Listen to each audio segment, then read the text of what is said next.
एक बार सोच के देखो, अगर एक रात इताची ने वो फैसला ना लिया होता, अगर उसने अपने ही क्लेन का खून नहीं किया होता, तो नारुतो की पूरी दुनिया और पूरी स्टोरी कितनी अलग होती ना। ये बात है एक अल्टरनेट टाइमलाइन के बारे में, जहां एक बंदे का डिसीजन पूरा शिनोबी हिस्ट्री को बदल देता है। एंड ये है what if इताची never killed the उचिहा clan. आप सभी को पता है ओरिजिनल स्टोरी में इताची ने अपने क्लेन को मारा था ताकि लीफ वर्सेस उचिहा क्लेन की सिविल वॉर ना हो। लेकिन अल्टरनेट रियलिटी में इताची एक और रास्ता चूज करेगा।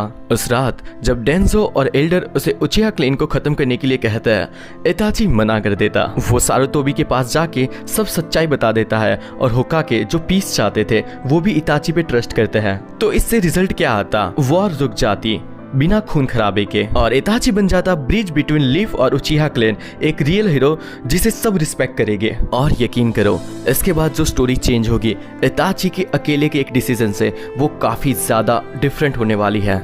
और वंस अगेन ये एक अल्टरनेट टाइमलाइन है, तो इसमें स्टोरी अलग होगी। एंड इसमें इताची की डिसीजन अगर वो ना लेता तो क्या क्या स्टोरी में चेंज होता उसके बारे में हम देखेंगे। सो इसके बाद उचिहा क्लैन अब ओपनली विलेज का पार्ट है और पुलिस फोर्स और एनवीयू में उसका दबदबा है। डेंजो अभी भी सस्पिशियस है, लेकिन होकागे का सपोर्ट इताची के पास भी है। एंड अब देखो, नारुतो और सासुके दोनों एकेडमी में साथ हो गए। नारुतो अब भी जिंचूर की है, लेकिन इस बार उचिहा क्लैन का उसको सपोर्ट करता है। एंड सबसे अमेजिंग बात, नारुतो पे अब कोई मॉन्स्टर का अटैक नहीं है, वो एक नॉर्मल बच्चा है जिसको सब एक्सपेक्ट करते हैं।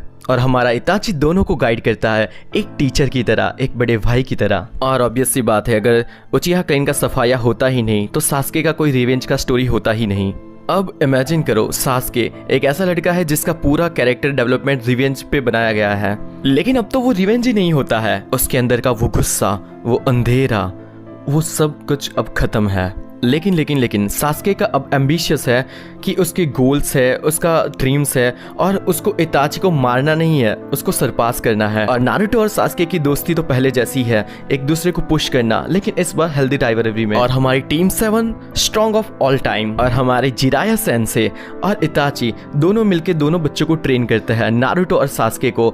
और सोच के देखो, रासेनगान और सारिंगान दोनों एक टीम में है, मतलब पावर का फुल कॉम्बिनेशन। सो नाउ सबसे मेन और सबसे ज्यादा इंपॉर्टेंट पॉइंट की बात करते हैं, अकात्सुकी। अगर इताची उनका मेंबर ही नहीं बनता तो ऑर्गेनाइजेशन में बहुत बड़ा एक होल पड़ जाता। नगाटो और कोनान अब भी पीस चाहते हैं। याहिको के मरने के बाद वो भटक जाते हैं, लेकिन इताची उन्हें समझाता है कि पीस हेटरेट से नहीं, अंडरस्टैंडिंग से मिलता है। पेन का आइडियोलॉजी सॉफ्ट हो जाता। माद्रा और ओबिटो अब भी प्लान बनाते हैं, पर इताची उन्हें एक्सपोज कर देता है। एंड रिजल्ट, अकात्सुकी एक टेररिस्ट ग्रुप नहीं बल्कि एक पीस कीपिंग फोर्स बन जाता है। और हमारे शिनोबी विलेज का क्या होता? अगर ये सब होता ही नहीं तो टेलेट बीस्ट कभी भी कैप्चर नहीं होता। हमारा गारा एक रिस्पेक्टेड लीडर बन जाता, ना कि कोई वेपन। ऑल विलेज एक अलायंस बनाते हैं, the Shinobi Unity Council. Itachi, Kakashi और जिराया काउंसिल के हेड बनते हैं। और हमारे नारुतो का सपना, वर्ल्ड पीस, अल्टरनेट वर्ल्ड में एक्चुअली सच होता है।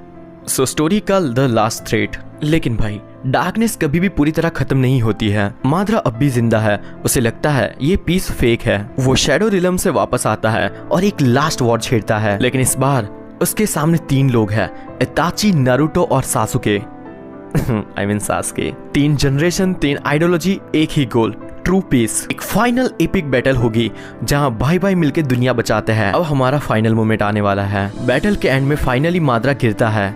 इताची देखता है और कहता है, maybe this is how should been. Naruto और सासुके होकागे माउंटेन पे खड़े हैं और लीफ विलेज में सब कोई खुश है। इताची अब एक लेजेंड है, एक ऐसा हीरो जिसे दुनिया ने कभी विलन माना ही नहीं। लेकिन जब हम ओरिजिनल स्टोरी देखते हैं तो समझ आता है, इताची का सैक्रिफाइस ही वही एक अहम कड़ी थी जिसे सबने पीस की वैल्यू समझी। शायद दर्द ही वो रीजन था जिसकी वजह से नारुतो जैसे लोग बने। तो हम कुछ भी कह ले, लेकिन शायद अगर इताची ने वो रात नहीं देखी होती तो दुनिया कभी इतनी मैच्योर होती ही नहीं। कभी कभी एक विलन ही सबसे बड़ा सेवियर होता है। This is Itachi real legacy.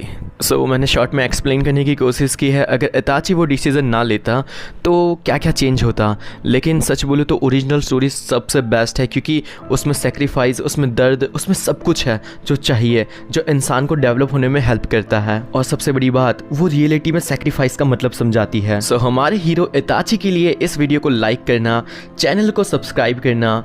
मैं हूँ जैक, आपको मिलेगा एक नेक्स्ट वीडियो में, तब तक के लिए सायोनारा।